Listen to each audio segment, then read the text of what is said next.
Hello dear home makers, ఈ video ద్వారా కొన్ని టిప్స్ని అయితే షేర్ చేస్తున్నాను. ఇందులో ఏ ఒక్క టిప్ యూస్ఫుల్గా ఉంది అనిపించినా కూడా దయచేసి లైక్ చేసి షేర్ చేయండి, అలాగే సబ్స్క్రైబ్ కూడా చేసుకోండి.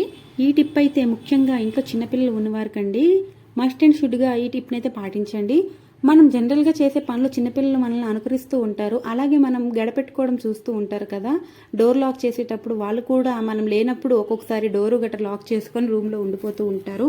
ఈ సిచ్యువేషన్ చాలామంది ఫేస్ చేశారు. అదంతా ఈజీ సిచ్యువేషన్ కూడా కాదండి. లోపల పిల్లలు ఇరుక్కుపోతే మనం చాలా భయపడుతూ ఉంటాము. అలాంటప్పుడు మనకి యూజ్ లేనివి మనం ఎలాగో పై వాటిని యూజ్ చేస్తాం కదా, కింద పిల్లలకు అందే విధంగా ఉన్న వాటిని ఇట్లా క్లోజ్ చేసేసేయండి. ఏదైనా ఒక పేపర్ తీసుకొని దాన్ని ఇట్లా చుట్టేసి ఒక పెన్తో కానీ పెన్సిల్తో కానీ లేదంటే ఒక చిన్న కట్టె ముక్కతో కానీ ఇట్లా లోపలికి పెట్టేసి వాడని బోల్ట్లన్నీ క్లోజ్ చేసేయడం వల్ల పిల్లలు వాళ్ళకి వాళ్ళు లాక్ చేసుకొని ఇబ్బంది పడే సిచ్యువేషన్ నుంచి మనం వాళ్ళని తప్పించిన వారం అవుతాము. ప్లీజ్ నచ్చితే లైక్ చేయండి. ఇంకా నెక్స్ట్ టిప్ అయితే, మనం జనరల్గా ఇంట్లో అయితే పెద్దగా పట్టించుకోము కానీ ఛార్జెస్ని ఏదైనా జర్నీ చేసినప్పుడు ఈ ఛార్జెస్ బాగా మురికి పట్టిపోయి అక్కడ మనం బయటకు తీయడానికి కూడా ఒక్కొక్కసారి ఇదేంటి ఇంత నల్లగా ఉంది అని ఫీల్ అవుతూ ఉంటాం కదా.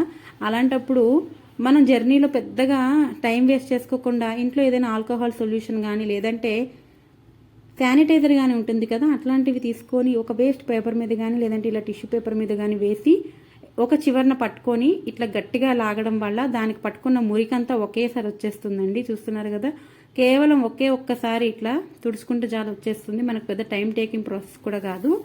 మెయిన్గా దీనికి ఎఫెక్టివ్ అంటే మాత్రం ఆల్కహాల్ సొల్యూషన్ కానీ లేదంటే మనకి ఇప్పుడు ఎక్కువగా మనం యూజ్ చేస్తున్న శానిటైజర్ కానీ వాడుకోవచ్చు. చూసారా, చాలా తెల్లగా వచ్చేసింది కొత్త దానిలాగానే. ఇది పాతదండి, దాదాపు ఒక 2-3 సంవత్సరాల నుంచి వాడుతున్నాను. చూసారా, తెల్లగా వచ్చేసింది. ఇలా టైం లేనప్పుడు కూడా ఈజీగా క్లీన్ అయిపోతుంది. బాగా జంగు పట్టిన మురుకుని కూడా మనం ఇట్లా శానిటైజర్తోని ఆల్కహాల్తోని అయితే క్లీన్ చేసేసుకోవచ్చు. ఈ టిప్ కూడా మీకు నచ్చితే ప్లీజ్ లైక్ చేయండి. వీడియోని ఎంతో కొంతమంది చూస్తున్నారు కానీ లైక్ చేయండి లైక్ చేయట్లేదు, సబ్స్క్రైబ్ అయితే అస్సలు చేసుకోవట్లేదు. ఇది కూడా జర్నీకి బాగా ఉపయోగపడే టిప్ అండి. అలాగే ఇంట్లో కూడా యూస్ చేసుకోవచ్చు. ఇలా పీలర్తో మనం క్యారెట్స్ని ఎక్కువగా క్యారెట్స్ని పీల్ చేసినప్పుడు ఎక్కువ వేస్టేజ్ చూస్తూ ఉంటాము, చాలా థిక్గా వచ్చేస్తూ ఉంటుంది. అలాంటప్పుడు ఇలా ఒక స్ట్రైనర్ని ఇట్లా షార్ప్గా ఉండే ఒక స్టీల్ స్ట్రైనర్ని కానీ లేదంటే ఇది మా వల్ల కాదు మా దగ్గర లేదు అన్న కూడా మన దగ్గర స్పూన్స్ ఉంటాయి కదా, ఫోర్క్ కానీ స్పూన్ కానీ తీసుకొని దాని కాడ వెనక సైడ్ కాడ నుంచి ఇట్లా గబగబా గీకి పడేస్తే కనుక పైన ఉన్న ఆ డర్టీ పొట్టు మాత్రమే పోతుంది. ఓన్లీ క్యారెట్ మాత్రమే కాదు, మనం కీర దోసకాయ లాంటి గట్టిగా ఉన్న తొక్కును కూడా ఈ స్పూన్తో తీసేయచ్చు. జర్నీలో ఒక స్పూన్ అయితే మన దగ్గర అవైలబుల్గా ఉంటుంది.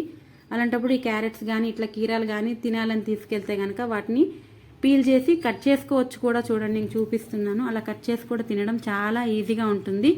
అలాగే మన ఇంట్లో అల్లం కూడా నానబెట్టి దాన్ని పొట్టు తీయడం కూడా ఈ స్పూన్స్తో అయితే ఏమాత్రం ముక్కలు పోకుండా ఓన్లీ పొట్టు పోయేలాగానే మాత్రమే వస్తుందండి. చూసారుగా, దీంతో కట్ కూడా చేసుకోవచ్చు. ఇది జర్నీకి అయితే బాగా ఉపయోగపడుతుంది. ఇంట్లో నైఫ్ ఉంటుంది కానీ ప్రతి ఒక్కరూ జర్నీలో నైఫ్ని క్యారీ చేయలేరు కదా, అలాంటి వారికి ఈ టిప్ బాగా ఉపయోగపడుతుంది. ప్లస్ వేస్టేజ్ కూడా తక్కువగా ఉంటుంది. Thanks for watching. వీడియో కనుక నచ్చితే ప్లీజ్ మళ్ళీ చెప్తున్నాను, లైక్ చేయండి, షేర్ చేయండి, సబ్స్క్రైబ్ చేసుకోండి. మీరు సబ్స్క్రైబ్ చేసుకొని షేర్ చేయడం వల్ల లైక్ చేయడం వల్ల నాకు కొంచెం రీచ్ ఉంటుంది.